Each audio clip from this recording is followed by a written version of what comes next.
سامعین و ناظرین، آب زمزم کے پانی کو کھڑے ہو کر کیوں پیتے ہیں، اس کی وجہ کیا ہے؟ تو آج کی مختصر ویڈیو اس کے متعلق ہے۔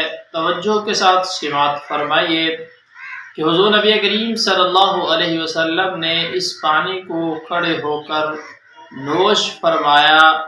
کیوں آپ صلی اللہ علیہ وسلم نے کھڑے ہو کر اس پانی کو پیا؟ آپ صلی اللہ علیہ وسلم فرماتے ہیں کہ یہ پانی برکت والا ہے، اور جب آدمی کھڑے ہو کر اس پانی کو پیتا ہے تو وہ آدمی کے پورے وجود کے اندر سرایت کر جاتا ہے، اور اس پانی سے مقصود برکت ہے، اور برکت گویا کہ پورے وجود کو حاصل ہو جاتی ہے، اس لیے یہ پانی کھڑے ہو کر پیا جاتا ہے۔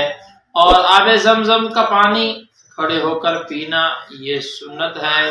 دوستو، امید ہے کہ یہ بات آپ کو سمجھ آئی ہوگی۔ اللہ عمل کی توفیق نصیب۔